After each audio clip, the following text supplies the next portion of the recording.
Welcome to A Kid's Life podcast.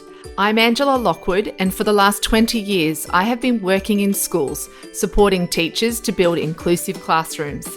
Through A Kid's Life podcast, my goal is to help us adults better understand the complexities of life as a kid. My guests and I share stories, reflections, and simple strategies to support kids of all needs as they walk through life.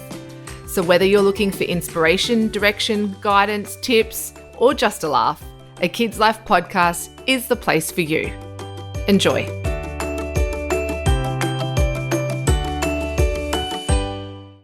Today, I'd like to welcome Sarah Duncanson. She is the co-founder of Peds First Aid, and this is a topic I'm really interested in speaking and exploring with Sarah, because we know as parents, we very much worry about our kids all the time. I know I do. I live on a farm, so there's always creepy crawlies around out there, things that I feel like if I look in the corner in the back shed, something's going to jump out and eat me.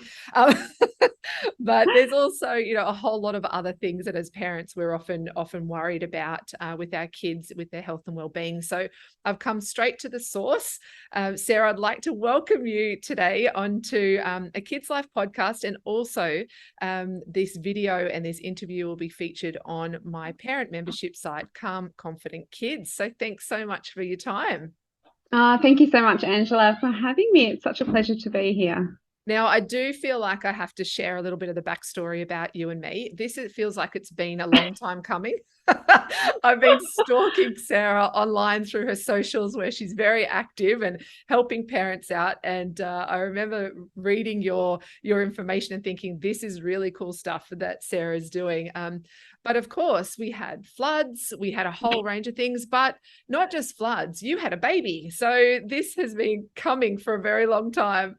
It has indeed, yes. It didn't seem like it was going to come to fruition at one point, but we've made it work, and it's such a pleasure to be here. Yes, it always feels like as parents, we're always trying to find those snippets of time, and things pop up and, things go wayward, but we always come back to where we need to.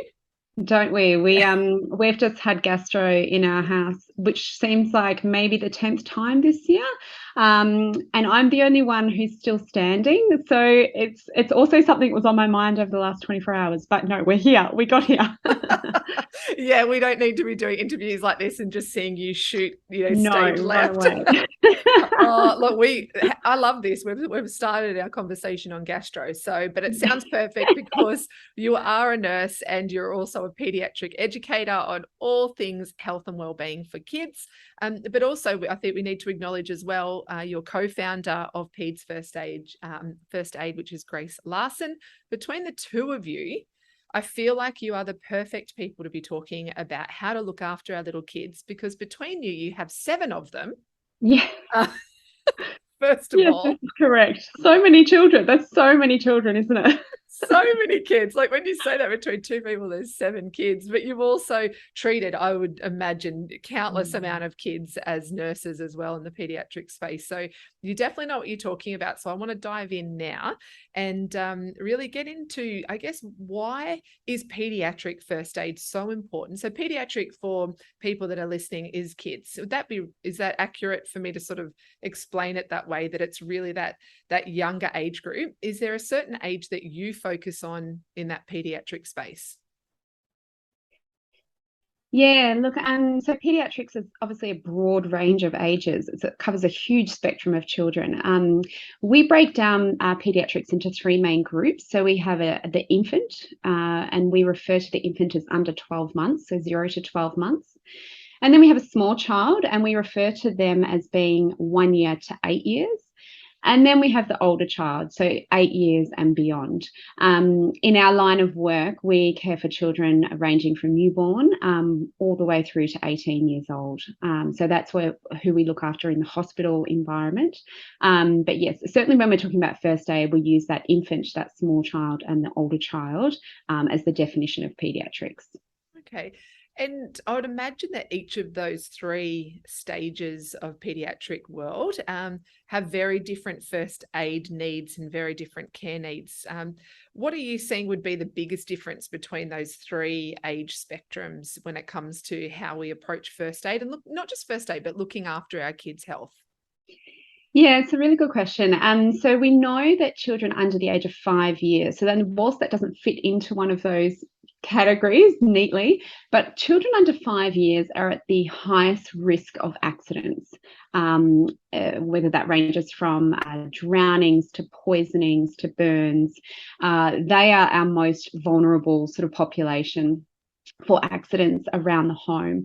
In the older age group, we sort of have a lot more risk-taking behaviours. I guess they're trying to work out what's going on with their body. They're learning what their body can do, and they're really trying to push the limits. Have that child in your mind, that 11-year-old child who wants to try and keep up with their older siblings or their older cousins, or they're just exploring and experimenting what their body can do. So we tend to have a lot of injuries that are not self-inflicted, but the result of climbing trees, or wanting to do bombs in the pool, or wanting to explore the world around them. So their injury mechanism changes as they get older. Those little ones, we know they're exploring the world around them. They're super curious about learning all these things around the home, and they're also going through that real developmental process of putting things in their mouths. So whether it's Lego shoes, Barbie shoes, marbles, dog food, cat food, everything goes in their mouth and up their nose. So yes, certainly the mechanisms of injury change across the childhood span. Yeah.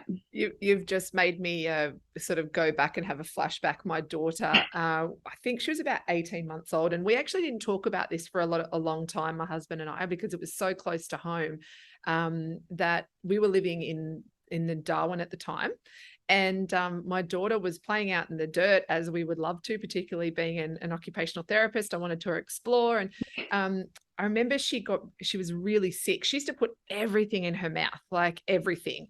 And she got really, really sick, and to the point where she ended up being hospitalized, and she ended up having septicemia, and she had it.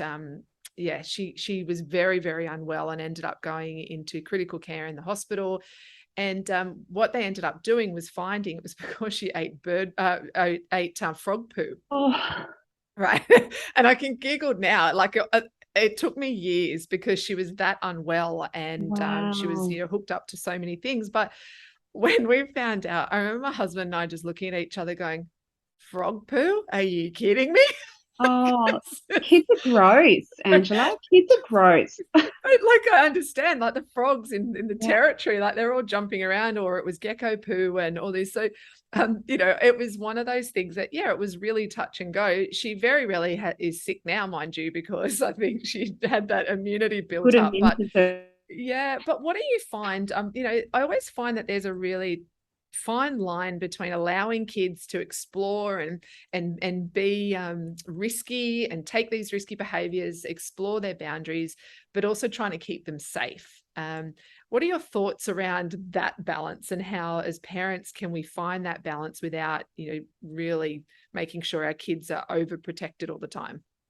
Oh, that's such a good point you make, and I'm glad you brought it up, because when we teach our courses, the first thing we say is, this is not a course to teach you how to wrap your child up in cotton wool. You have to let your children be children. They are children for such a tiny amount of time, and we have to allow them to explore and to experiment and to work out by themselves what their body can and can't do. So we are really, really big advocates for letting children be children. But there are things that we can put in place to prevent those major injuries happening. So it's sort of like, you've let them out on a little bit of rope to a certain degree, and you put a buffer at the end so they're not going to do something that is detrimental. So when we do our courses, we talk a lot about putting prevention into place. So yes, let your little toddler go crazy and explore the home, but make sure you've got childproof locks on your doors, especially under your laundry and under your kitchen sink. They're the two places that we have all of our poisons and all of our chemicals and things that children love to get into and love to suck on the duck toilet cleaner. And so you're allowing them to explore. But you're Just putting, listening to you. childproof locks on those doors. Well, If this is my them child. So when we do sucking. our courses, yes, sucking away. I've got that many stories of my children, and they make great case studies. But yes, it's those sort of things. And it's, allowing them to be in the kitchen with you. That's so important. Teach them how to cook and have them in there on their learning tower with you. But when you're doing it, making sure that your saucepan handles are turned away from them and making sure they're away from the stove so nothing splashes on them. So it's about putting those prevents that you can do as an adult, but allowing them to still explore the world and learn about their body and what they can and can't do. So yeah, lots